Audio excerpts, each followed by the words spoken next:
7h-10h, Maxime Liédo. Bienvenue dans votre nouvelle matinale. Vous connaissez le numéro 0826 300 300, de l'information, du débat, de la proximité, du concret. Nous sommes le dimanche 7 septembre, il est 8h38. Vous écoutez Sud Radio et je vous en remercie. Dans un instant, bien sûr, vous retrouverez notamment les chevaliers du Fiel. Et puis, on aura un grand journal des sports après 9h. On retrouvera le camarade Théo et le camarade Elvin pour avoir un petit condensé de toute l'actualité et notamment pour faire le point sur ce qui s'est passé au niveau du rugby. Hier, vous avez pu le suivre de façon grandiose sur Sud Radio avec des résultats épatants et tout ça on en parlera après 9h. Mais pour l'instant, vous le savez, les réseaux sociaux, l'application Sud Radio, le site, c'est l'heure du grand débat du dimanche. Sud Radio, le débat de la semaine. Et en plus, il y a un jingle, mais on a la chance de travailler le dimanche parce qu'on découvre des choses comme ça. Bonjour Mathieu Hoc. Bonjour à vous. Vous êtes le secrétaire général du think tank Le Millénaire. Et bonjour Nicolas Corato. Bonjour. Vous êtes le président fondateur du think tank Place de la République. On va dire qu'un point de vue de droite, un point de vue de gauche. 0826 300 300 si vous voulez participer à notre conversation. Et si je voulais vous accueillir, messieurs, dans ce studio, c'est notamment pour répondre à cette question que nous nous posons au vu de la semaine qui arrive après, on l'imagine, le vote de confiance de François Bayrou et ce dernier qui risque de chuter. Est-ce que son successeur peut changer les choses? On a François Hollande, ancien président de la République, à la une de la Tribune du dimanche, qui nous dit « Nous n'avons plus le droit à l'erreur ». Et il est légitime qu'Olivier Faure soit en réalité aujourd'hui dans une position pour demander le pouvoir, c'est-à-dire pour demander Matignon. Nicolas Corato, j'imagine que vous êtes en accord avec ça. Je suis en accord parce que c'est cohérent avec ce que disent et ce qu'ont dit les électeurs il y a un an aux élections législatives. On a perdu un an. Emmanuel Macron s'est trompé sur les élections européennes, s'est trompé sur la dissolution, s'est trompé sur la campagne législative, s'est trompé sur la nomination de M. Barnier, s'est trompé sur la nomination de M. Bayrou. Il est temps que M. Macron arrête de se tromper et revienne finalement à la cohérence démocratique, qui est effectivement de nommer un Premier ministre du camp qui est arrivé en tête au soir des législatives. Et puis ensuite, on verra bien. Et là, personne ne peut savoir comment ça va se passer. Mathieu, je vous voyais lever. Je pense que même les auditeurs ont entendu un petit « Oh ». Non, mais la musique, la vieille musique des partis de gauche considérant qu'ils ont gagné l'élection, etc., est complètement fausse. Les élections législatives, en fait, il n'y a pas eu de vainqueur, il n'y a eu que des perdants. C'est-à-dire que quand vous regardez ensuite les différents messages qu'ont envoyés les Français, au premier tour des législatives, ils ont dit non à Emmanuel Macron. Au deuxième tour des législatives, ils ont dit non à Monsieur Bardella. Et au fameux troisième tour, ils ont mis la pression sur les partis politiques pour censurer tout gouvernement du NFP. C'est pour ça que le NFP ne peut pas gouverner. On ne peut pas gouverner un pays avec un tiers des députés, même pas, et 25% d'opinion publique favorable. Donc ça, il n'y a aucun pays démocratique qui est comme ça.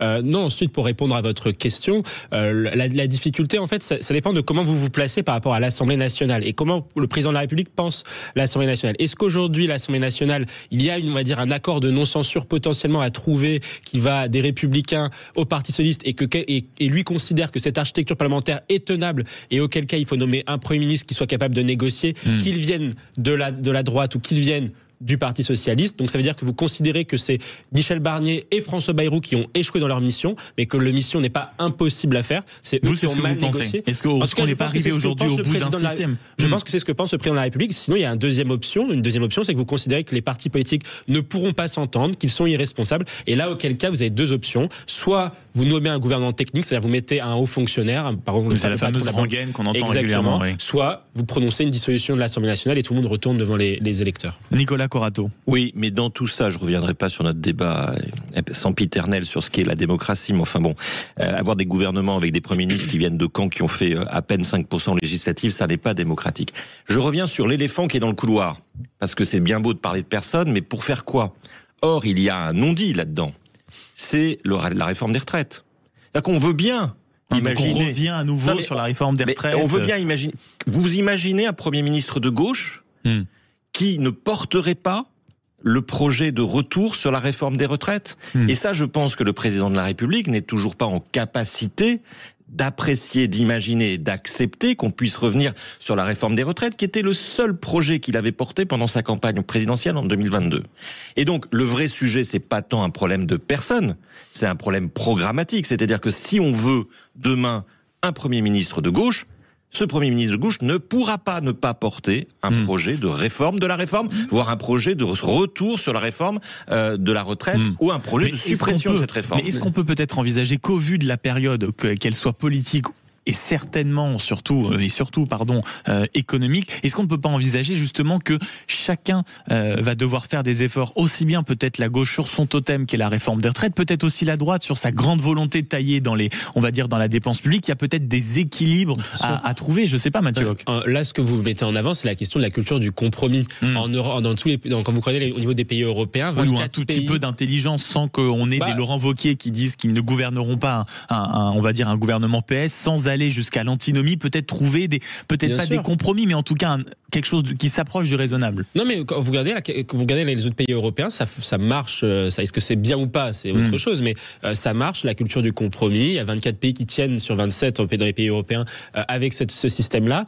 Et effectivement, il y a un budget qui pourrait être trouvé de compromis entre les partis politiques qui consisterait finalement à faire, si vous prenez un effort, vous réduisez l'effort d'économie, mais moi je pense qu'il faut faire beaucoup plus d'économies, mais vous pouvez réduire l'effort d'économie. Donc François Bayrou a dit 44 milliards, et bien vous passez à 30, et puis vous faites 3 tiers, un tiers d'augmentation des impôts sur les plus grandes fortunes pour plaire à la gauche, un tiers d'économie sur le mammouth et l'administration pour plaire à la droite et au parti du centre, et puis ensuite après un tiers de non augmentation d'impôts, etc. Donc sur les barèmes d'impôts sur le revenu, etc. Et donc vous plaisez un peu à tout le monde, et notamment au Rassemblement national. Il y a peut-être un équilibre budgétaire qui peut aller vers ces choses-là, mais la question encore une fois, c'est que les partis politiques, malheureusement, ont tous poursuivent les intérêts qui sont propres, les intérêts partisans et non pas l'intérêt général du pays. L'application, les réseaux sociaux et le site sudradio.fr. Après Bayrou, est-ce que son successeur peut changer les choses? Non,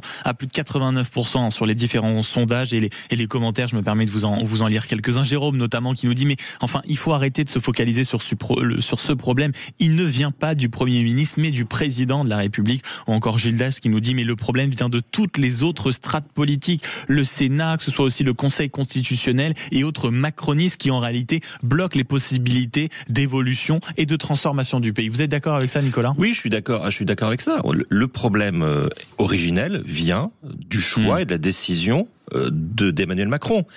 C'est pas François Bayrou qui est comptable, ni Michel Barnier qui sont comptables de la situation d'aujourd'hui. Ils ont fait avec ce qu'ils avaient. Ils ont participé parce que, pardonnez-moi, si on regarde depuis combien de temps Michel Barnier et François Bayrou sont dans la vie politique, ils ont quand même participé un tout petit peu. Et ce que je veux dire sur la séquence dont on parle aujourd'hui, ils ont fait avec la situation institutionnelle qui a été la conséquence des choix politiques d'Emmanuel Macron.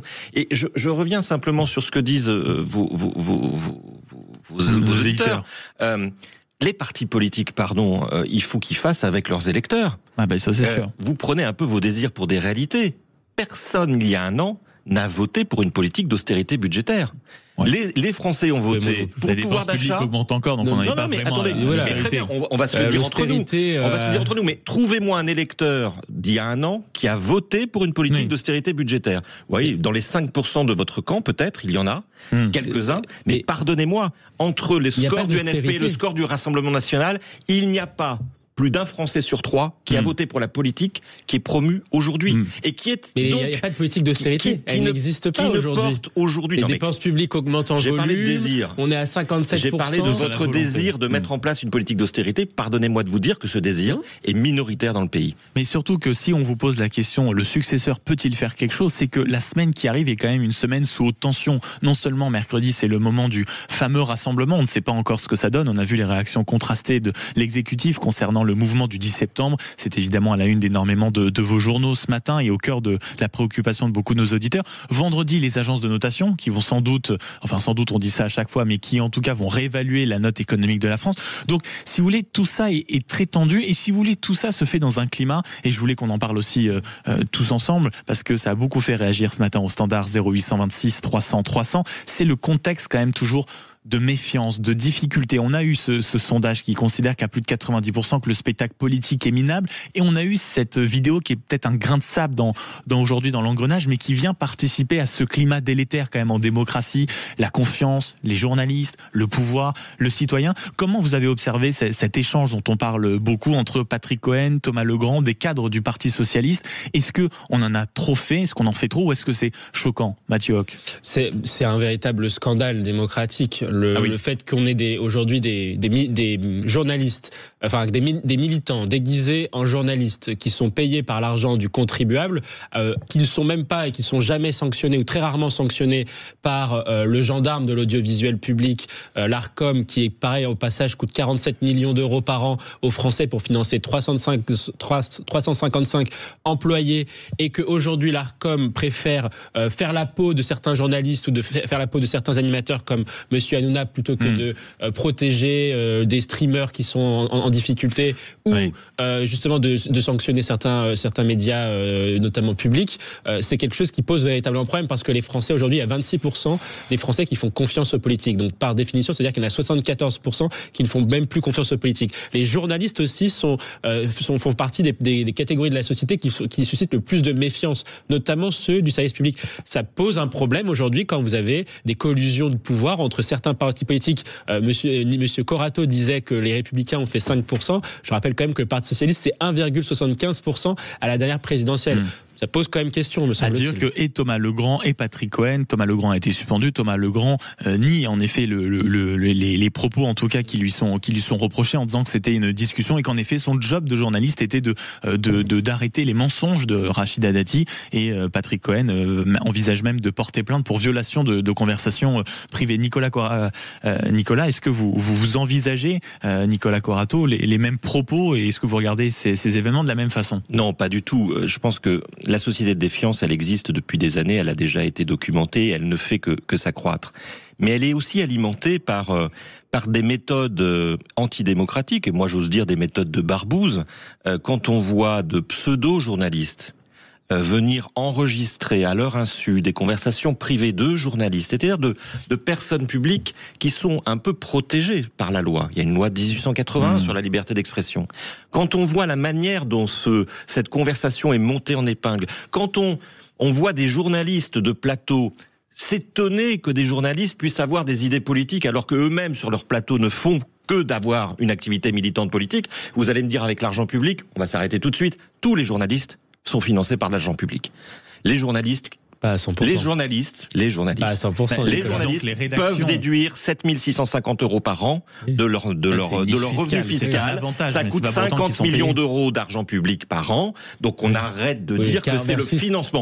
Moi je ne veux pas de journalistes godillots, y compris sur les services publics. Le service public, c'est pas la neutralité, c'est le pluralisme. Et le service public doit être pluraliste, et on pourrait avoir un débat là-dessus. Mais venir dire à des journalistes qui n'ont pas le droit de s'exprimer, ou pas le droit de prendre des positions, c'est extrêmement dangereux pour la suite et pour la liberté d'expression et la liberté de la presse. Nicolas, en termes de pluralisme, vous serez d'accord pour que, par exemple, des journalistes comme Charlotte Dornelas ou Monsieur Geoffroy Lejeune puissent avoir vocation et voix au chapitre sur le service public? Je serai d'accord à partir du moment où vous me montrerez, vous démontrerez que le camp politique auquel se réfère Madame Dornelas, qui est un camp de politique à droite de l'extrême droite, est représentatif de l'opinion française. Oui. Quand vous me démontrerez cela, effectivement, elle aura certainement sa place sur le service public. En tout cas.